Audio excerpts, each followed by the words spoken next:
warahmatullahi wabarakatuh. Pada kesempatan kali ini, kami dari kelompok 3 akan membahas mengenai implementasi pembelajaran dalam UBD yang tertera pada topik 6, ruang kolaborasi pada mata kuliah perencanaan dan pengembangan kurikulum. Sebelumnya, izinkan saya untuk memperkenalkan anggota kelompok dari kelompok 3. Yang pertama yaitu ada Celsa Apia, yang kedua ada Dede Rohmatin, yang ketiga ada Jody Hartantyo, yang keempat ada Pramuja Pangestu, dan yang terakhir ada saya sendiri yaitu Linda Safitri Indrian. Implementasi UBD menurut Natalia pada tahun 2023, model pengembangan UBD atau Understanding by Design ini telah diterapkan dalam pembelajaran di Indonesia melalui pengembangan kurikulum yang baru atau yang biasa kita sebut sebagai kurikulum merdeka. Nah, kurikulum merdeka ini menawarkan pembelajaran intrakurikuler yang lebih beragam dengan fokus pada pengoptimalan konten agar siswa itu memiliki waktu yang cukup untuk memahami konsep dan memperkuat kompetensi mereka. Dalam implementasi UBD, guru itu memiliki fleksibilitas untuk memilih berbagai perangkat pembelajaran, yang dimana perangkat pembelajaran itu bisa menyesuaikan dengan kebutuhan dan minat dari siswa. Nah, pada kurikulum merdeka juga, kurikulum merdeka itu lebih menekankan pendekatan pembelajaran yang berpusat pada siswa atau yang biasa disebut dengan student center. Nah, yang dimana guru itu harus menyesuaikan kegiatan pembelajaran dengan berbagai karakteristik dari siswa. Nah, dengan demikian siswa itu dapat mengembangkan potensi mereka secara optimal dan mengalami pengalaman belajar yang bermakna dan relevan. Nah, selain itu, di dalam kurikulum merdeka juga guru itu memiliki kebebasan dalam merancang tujuan pembelajaran yang sesuai dengan capaian pembelajaran yang telah ditetapkan oleh pemerintah. Nah, serta guru dapat menyesuaikan penilaian dengan penilaian yang berdiferensiasi di kelas. Selanjutnya, untuk mengimplementasikan UBD itu bisa menggunakan 3 poin yang tertera di sini. Yang pertama yaitu buku teks, yang kedua adalah tindakan guru dan kegiatan peserta didik, dan yang ketiga adalah pembelajaran langsung dan pembelajaran terbimbing. Untuk implementasi yang pertama yaitu penggunaan buku teks. Jadi buku teks ini merupakan buku yang sengaja dipersiapkan untuk dipergunakan dalam mengisi materi pembelajaran di sekolah. Nah, selain itu juga selain menggunakan buku teks, nah buku teks ini nanti juga bisa diimbangi dengan fasilitas pendidikan yang lain yang seimbang dan juga konsisten. Nah, yang kedua yaitu ada tindakan guru dan kegiatan peserta didik. Nah, jadi untuk tindakan guru itu terdapat 3 poin. Yang pertama itu instruksi didaktik atau langsung. Yang kedua yaitu metode fasilitatif atau konstruktif. Dan yang ketiga adalah pelatihan. Nah, untuk kegiatan peserta didik juga ada 3 poin. Yang pertama, menerima dan menanggapi. Yang kedua itu membangun, memeriksa, dan memperluas. Yang ketiga, perbaiki keterampilan sedalam pemahaman.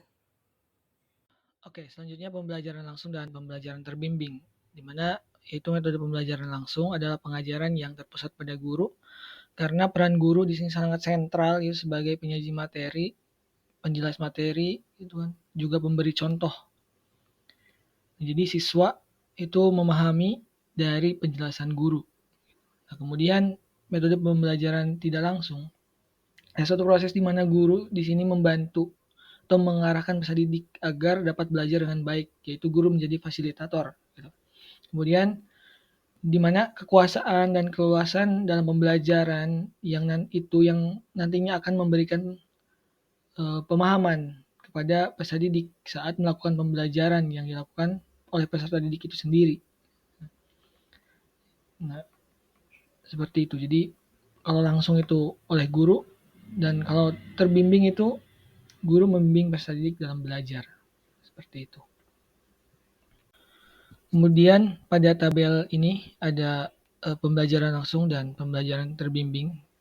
Kita bisa lihat dari kegiatan A, ada fakta, pengetahuan diskrit, definisi, informasi yang jelas, informasi literal, sesungguhnya, informasi konkret, informasi yang terbukti sendiri, hasil yang dapat diprediksi, keterampilan dan teknik diskrit, aturan, dan resep, algoritma.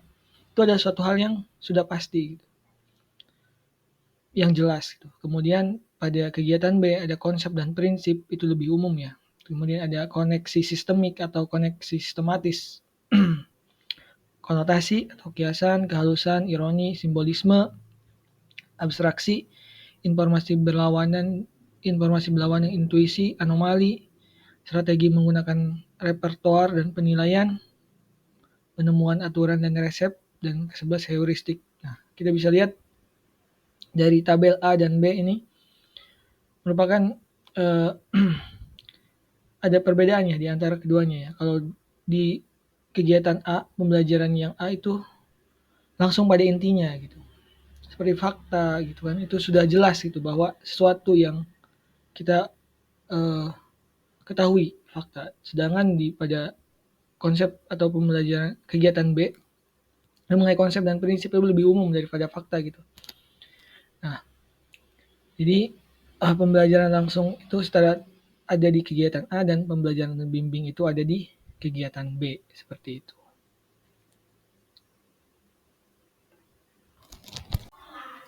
Selanjutnya, kegiatan mana yang sering Anda lakukan, kegiatan A atau B, dan mengapa kelompok Anda memilih kegiatan tersebut? Nah, kelompok kami itu sering melakukan kegiatan yang lebih terkait dengan kegiatan pada tabel B atau konsep B gitu. Ini karena kami tertarik pada konsep, prinsip, kemudian juga mengkoneksi antar mata pelajaran. Nah, kami cenderung menyukai berpikir secara holistik, kemudian melihat hubungan antara berbagai konsep dan ide. Nah, kegiatan-kegiatan seperti mengeksplorasi makna kiasan pada pelajaran bahasa, simbol-simbol pada pelajaran sains, dan abstraksi pada matematika memberi kami kesempatan untuk mengembangkan pemahaman yang lebih mendalam tentang suatu topik pada suatu mata pelajaran. Baik, untuk pertanyaan selanjutnya yaitu kegiatan mana yang menurut Anda cocok dan sesuai untuk peserta didik kekinian? Jelaskan. Jadi, menurut kelompok kami, untuk peserta didik kekinian, kombinasi dari kedua kegiatan tersebut penting. Kegiatan A membantu kita membangun dasar pengetahuan yang penting, dan kegiatan B membantu mengembangkan keterampilan berpikir, kritis, kreatif, dan sistematis. Peserta didik kekinian perlu memiliki keseimbangan antara keduanya, agar dapat menghadapi tantangan yang kompleks dalam dunia yang terus berubah dengan cepat. Oleh karena itu, mengintegrasikan elemen-elemen dari kedua kegiatan tersebut dalam pembelajaran dapat membantu peserta didik mengembangkan pemahaman yang holistik dan keterampilan berpikir yang adaptif. Demikianlah hasil presentasi yang dapat kami sampaikan, yaitu tentang implementasi pembelajaran dalam UBD. Untuk itu, kurang lebihnya mohon maaf. Billahi fisabilillah, wassalamualaikum warahmatullahi wabarakatuh.